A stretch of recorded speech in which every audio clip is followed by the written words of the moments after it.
do for a living, if I may know? Really, I want to know what you do. Since you hate all corporations, you think they're evil. I wonder what you do, or what you know. No, nothing. You're a fascist. Concede defeat, and then we can continue. Concede defeat. You part of the oligarchy. Fascist. Come, comrade. Concede defeat. Come now. Concede defeat. There's no reason to argue and debate. Concede defeat. We will buy vodka in Australia. Everything will be good in country. Everything will just concede. You fuck. Alright, these are quotes from him. Alright, can I see your sources for that information? Of course, he never provides sources. I never see him link to anything. He just babbles on and on, things he probably gets from whitestorm.org or whatever communist or fascist. He mixes everything and doesn't have any concise points. They're constantly streaming like, the United States is evil, capitalist country, weapons of mass destruction. Every single fucking left-wing hack thing he can think of, he just throws into one thing. Here comes Mr. Reason and Logic. He types in big capital letters. Reason! Logic! You don't have reason. All you have is a passionate belief in bullshit. Yeah, because you say so. Thanks. I'd like to ask you for your sources. Ridiculous. As long as he screams, reason, I have logic, then he can reasonably apologize for terrorists and just, bash the United States, this slimy, cocksucking, motherfucking, beheading, camel jockey shit cunt that he is. This single-celled paramecium demands sources but offers none. This murder apologist. Get off my planet. Get hit by a truck, fuckface. Further quotes from him. Yes, I see it now. Americans can never do any harm. Most of the time you guys just bomb the crap out of them from your aircraft carrier unless you guys upgraded those terrorist-seeking missiles. Yes. Good. And? Who's drinking the Kool-Aid? Even though we went to Iraq, the sanctions that the United States fought for and the UN placed in Iraq killed, I think, about 600,000 civilians. Ooh, the great lover of civilians is a jihadi apologist. He doesn't have a problem with mass murder, but, when somebody actually does something to stand up against tyranny, then he has a problem with it. All of a sudden, he's a big friend of the civilians. You, sir, do not care about civilians. You don't.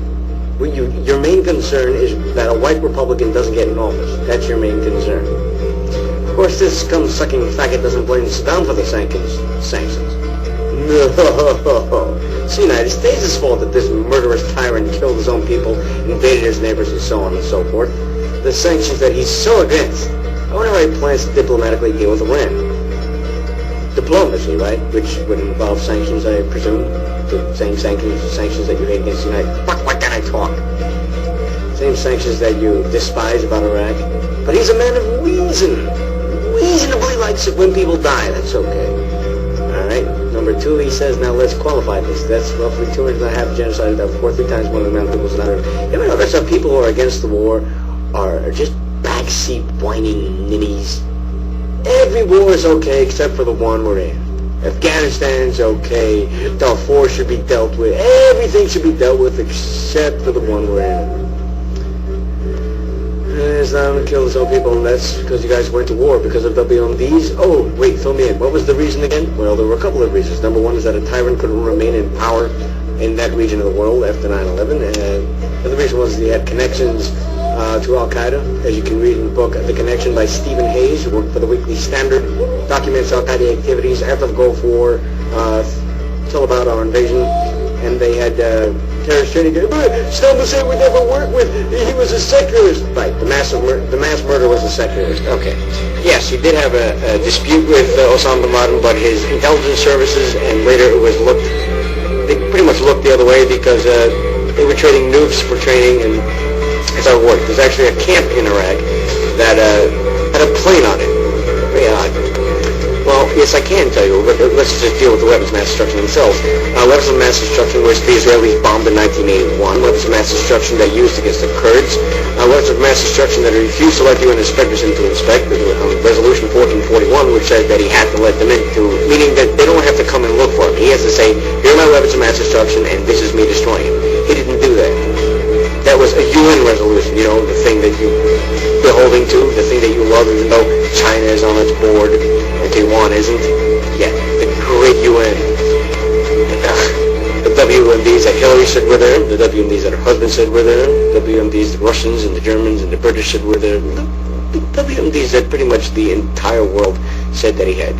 Those WMDs, those are the ones that it's alright though. Yeah. Or, what about the WMDs that former Iraqi General George Sadat said that he sent to Syria? And surprisingly, the Israelis had to bomb the Syrians because from somewhere they got nuclear weapons. I wonder if anybody believes George Sadat when he said that they were sent to Syria in his book Saddam's Secrets. But, could be wrong. And also when we got there, we found all the Iraqi Army WMD protective gear. Why can't I talk? Protective gear. We found the terrorist training camps.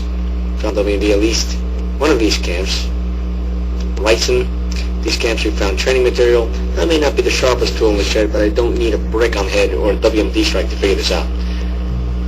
Of course, he refuses to show his own face because he's a cunt pussy and a coward and yellow belly, but, that's a whole other story. Because he's a professor. Ooh, he has a title.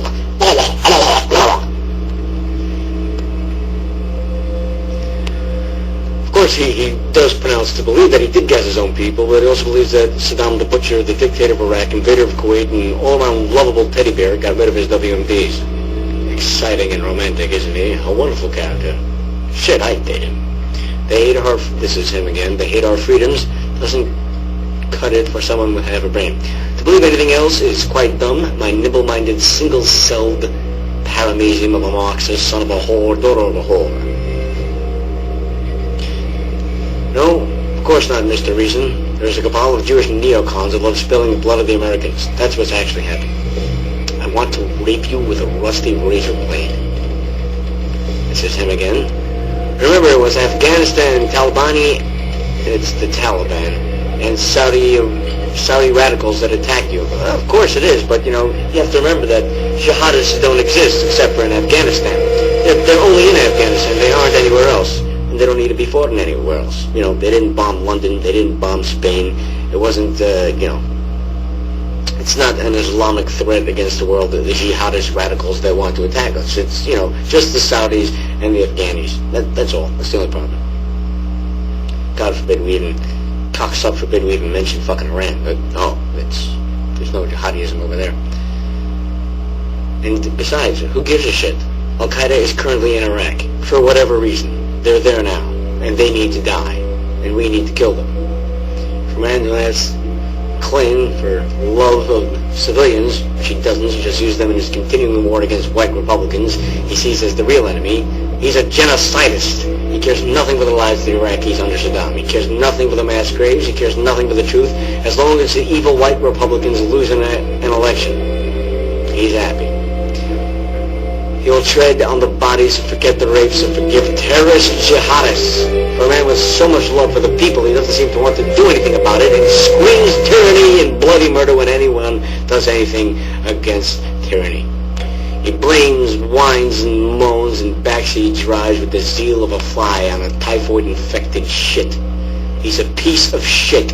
He is nothing but a piece of shit. Alright, this is him again.